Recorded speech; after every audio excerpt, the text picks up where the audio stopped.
السلام علیکم۔ میرا نام بتانا ضروری نہیں کیونکہ آج بھی مجھے ڈر لگتا ہے کہ اگر اس نے میرا نام سن لیا تو وہ دوبارہ میرے سامنے آ جائے گی۔ یہ واقعہ تقریباً 5 سال پہلے کا ہے۔ اس رات میں نے ایک دور دراز گاؤں میں اپنی خالہ کے گھر گئی ہوئی تھی۔ وہ جگہ ہر طرف سے گھنے درختوں اور سنسان راستوں سے گھری ہوئی تھی۔ وہاں کے لوگ سورج ڈوبنے کے بعد گھروں سے باہر نکلنا پسند نہیں کرتے۔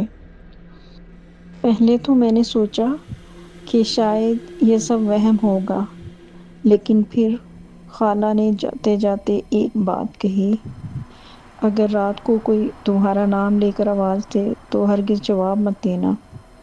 میں ہنس دی، لیکن ان کی آنکھوں میں عجیب سا خوف تھا۔ رات تقریباً 12:30 بجے میری اچانک آنکھ کھل گئی۔ کمرے میں مکمل خاموشی تھی، لیکن پھر کھڑکی کے باہر کسی عورت کے سسکنے کی آواز آنے لگی۔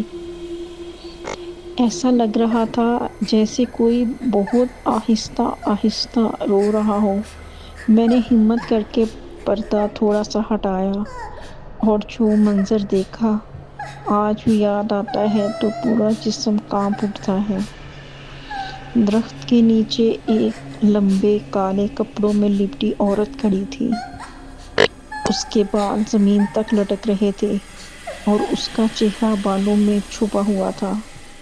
وہ بالکل بھی حرکت نہیں کر رہی تھی۔ میں نے فوراً پردہ بند کر دیا اور خود کو سمجھایا کہ شاید اندھیرے کا دھوکہ ہوگا، لیکن اگلے ہی لمحے میرے کمرے کے دروازے پر 3 آہستہ آہستہ دستکیں ہوئیں۔ میں نے کان لگا کر سنا۔ باہر سے ایک دھیمی آواز آئی، دروازہ کھولو، میں تمہیں لینے آئی ہوں۔ میرا سانس جیسے رک گیا۔ گھر کے باقی سب لوگ گہری نیند میں تھے۔ میں نے خالہ کو آواز دینے کی کوشش کی، لیکن میری آواز جیسے حلق میں ہی اٹک گئی۔ پھر دروازے کے نیچے سے ایک لمبا سیاہ سایہ اندر داخل ہو گیا۔ وہ سایہ آہستہ آہستہ فرش پر رینگتا ہوا میرے بستر کی طرف بڑھنے لگا۔ میں خوف سے ساکت بیٹھی رہی۔ اچانک وہ سایہ غائب ہو گیا۔ میں نے سوچا شاید سب ختم ہو گیا، لیکن اسی لمحے میرے کان کے بالکل قریب کسی نے سرگوشی کی، میں تمہیں دیکھ رہی ہوں۔ میں نے گھبرا کر پیچھے دیکھا، وہاں کوئی نہیں تھا۔ اب میرے پورے جسم پر ٹھنڈا پسینہ بہہ رہا تھا۔ کمرے کا درجہ حرارت اچانک بہت کم ہو گیا۔ سانس سے دھواں نکلنے لگا۔ پھر آہستہ آہستہ الماری کا دروازہ خود بخود کھل گیا۔ اندر مکمل اندھیرا تھا، لیکن اس اندھیرے میں مجھے 2 سرخ آنکھیں چمکتی ہوئی دکھائی دیں۔ میں چیخنا چاہتی تھی، لیکن آواز نہیں نکل رہی تھی۔ وہ آنکھیں آہستہ آہستہ میری طرف بڑھنے لگیں۔ پھر ایک لمبا خوفناک ہاتھ الماری سے باہر نکلا۔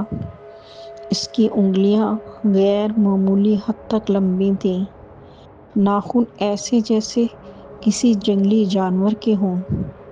وہ ہاتھ میرے چہرے کے قریب آ کر رک گیا۔ اچانک پورے کمرے کی لائٹ بند ہو گئی۔ ہر طرف مکمل اندھیرا، صرف میری دھڑکن سنائی دے رہی تھی۔ پھر میرے بستر کے نیچے سے کسی کے رینگنے کی آواز آنے لگی۔ میں نے ہمت کر کے نیچے دیکھا کیونکہ مجھے محسوس ہو رہا تھا وہ چیز بالکل نیچے موجود ہے۔ پھر کسی نے میرے بستر کو نیچے سے زور سے ہلایا۔ میں چیخ اٹھی۔ اسی لمحے بجلی واپس آ گئی۔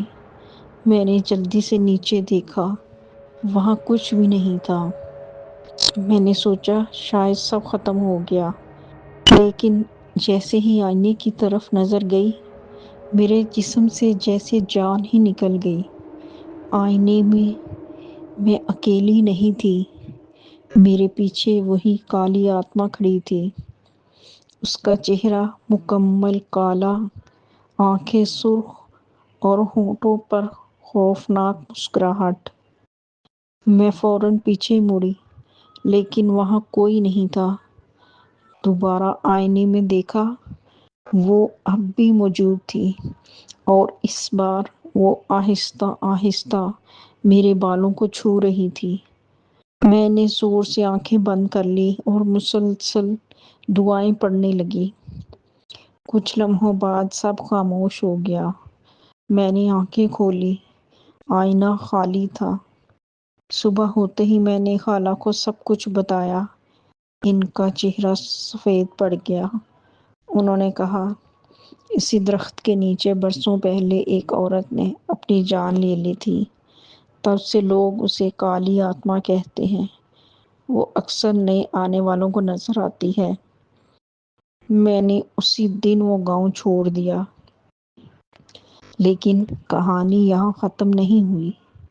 کئی مہینوں بعد میں اپنے شہر واپس آ چکی تھی۔ ایک رات موبائل میں پرانی تصویریں دیکھ رہی تھی۔ اچانک مجھے اسی گاؤں کی ایک تصویر ملی۔ میں نے تصویر زوم کی تو میری سانس ہی رک گئی۔ درخت کے پیچھے وہی کالی آتما کھڑی تھی۔ حالانکہ تصویر لیتے وقت وہاں کوئی نہیں تھا۔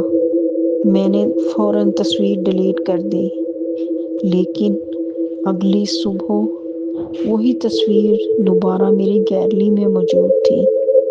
اس کے بعد سے آج تک ہر سال اسی تاریخ کو رات ٹھیک 12 بجے میرے گھر کے دروازے پر 3 دستکیں ضرور ہوتی ہیں۔